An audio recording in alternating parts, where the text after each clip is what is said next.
Sebelum melanjutkan, jangan lupa subscribe dulu, terima kasih. Bab 263, Sebuah Spar. Sekte Pedang Liar. Jian Wushuang tersenyum. Dia mungkin ragu untuk melancarkan serangan terhadap sekte lain. Namun, dia memiliki dendam terhadap sekte pedang liar. Selama perburuan paling timur, Mo Lingtian ingin membunuhnya. Kemudian di Pulau Tanpa Hati, para ahli sekte pedang liar ingin membunuhnya. Sekarang sekte ini mengikuti istana Kaisar Suci. Oleh karena itu, Jian Wushuang bersedia menyerang sekte pedang liar. Baiklah, aku ikut. Jian Wushuang mengangguk sambil tersenyum. Tapi apa yang bisa kulakukan? Ini adalah sebuah token. Ambillah dan pergilah mencari sekte Daluo Heaven di wilayah utara dalam waktu 1 bulan. Kau harus memberikan token itu kepada tetua ke-9 Ling Han. Kemudian dia akan memberitahumu apa yang harus dilakukan. Wang Yuan tersenyum. Sekte Daluo Heaven. Jian Wushuang mengangguk sedikit. Baiklah. Kapan kamu akan pergi? Tanya Wang Yuan. Saya akan menunggu sampai saya membaik, jawab Jian Wushuang. Tidak apa-apa. Kau hanya perlu sampai di sana dalam waktu sebulan. Aku akan memerintahkan seseorang untuk memberimu peta benua Nanyang. Kau mungkin membutuhkannya, kata Wang Yuan sambil tersenyum. Setelah tinggal di mansion Markis Pedang selama sehari, Wang Yuan berangkat ke sekolah alkimia bersama bawahannya. Jian Wushuang meninggalkan dinasti Tianzong dan memulai perjalanan berlatihnya yang sebenarnya setelah beberapa hari. Elang muda mengembangkan sayapnya untuk terbang ke angkasa luas. Sebulan kemudian, cuaca masih dingin, sementara salju menutupi tanah. Wilayah utara terletak di utara benua Nanyang dan meliputi daratan yang luas. Ada lebih dari 100 dinasti di wilayah utara. Lebih dari 10 di antaranya adalah kekaisaran besar. Wilayah utara juga memiliki sekte yang kuat. Ini adalah salah satu dari 8 sekte teratas, sekte pedang liar. Dalam beberapa tahun terakhir, para ahli dan pengikut sekte pedang belantara belum mengalami kemajuan apapun, jadi kekuatan sekte tersebut terus merosot, posisinya tergantung pada seutas benang. Di wilayah utara, ada sekte lain yang dapat melawan sekte pedang liar, yaitu sekte surga Daluo. Sekte Daluo Heaven berada di puncak gunung. Jian Wushuang dengan pedang panjang di punggungnya berjalan perlahan di jalan menuju sekte Daluo Heaven. Jejak kaki yang dalam tertinggal di belakangnya di salju. Momentum mengangkat beban berat dengan mudah dan mengguncang langit dan bumi. Jian Wushuang sedang mempelajari buku panduan yang diberikan ayahnya sambil berjalan. Manual ini memberikan beberapa kiat tentang origin yang ditulis oleh seorang pakar terkemuka.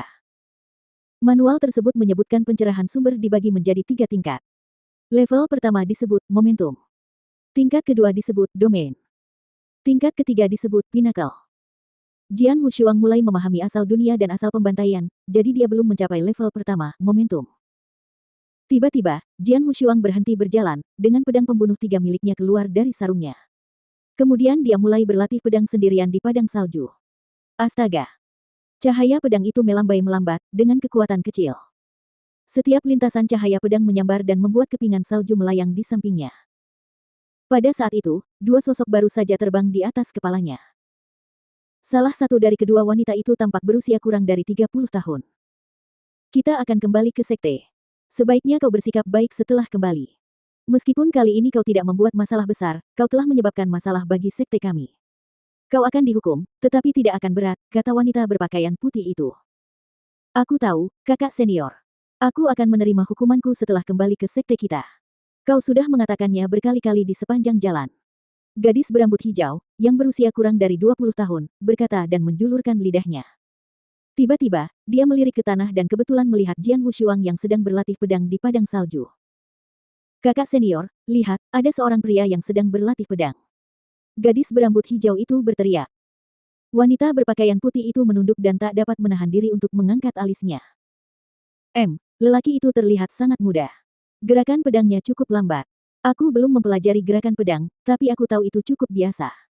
Gadis berambut hijau itu mengerutkan bibirnya. Diamlah. Wanita berjubah putih itu menegurnya. Kau tidak mengerti. Pedangnya terlihat lambat, tetapi setiap gerakannya sangat halus. Aku khawatir kekuatannya lebih tinggi dari milikku. Apa? Tanya gadis berambut hijau itu dengan heran. Tidak jauh dari sekte Daluo Heaven kita. Pria ini berlatih ilmu pedang di sini. Apakah dia ingin datang untuk belajar kungfu? Wanita berjubah putih itu tidak bisa menahan diri untuk berpikir. Dia berpikir ahli muda prinsip pedang itu pasti ingin bergabung dengan sekte Daluo Surga. Kakak senior, kultivasi prinsip pedang pria ini tidak lebih lemah darimu. Gadis berambut hijau itu menatap ke arah kakak seniornya. Aku tidak tahu, tapi mengapa tidak mencobanya? Wanita berjubah putih itu tertawa lalu bergerak turun. Jian Wushuang asyik berlatih selama beberapa saat, lalu berhenti. Mengguncang langit dan bumi. Bagaimana cara kerjanya? Jian Wushuang menarik pedangnya dan masih bingung. Saat dia mengangkat kepalanya, dia melihat dua wanita mendarat di tanah. Mereka sangat cantik, terutama wanita berjubah putih. Dia sangat cantik, dengan alis hitam, mata besar, bibir merah, gigi putih, dan kulit putih. Bahkan Jian Wushuang tidak dapat menahan diri untuk tidak memujinya sampai ke lubuk hatinya. Jian Wushuang lebih terkejut dengan kultivasi mereka.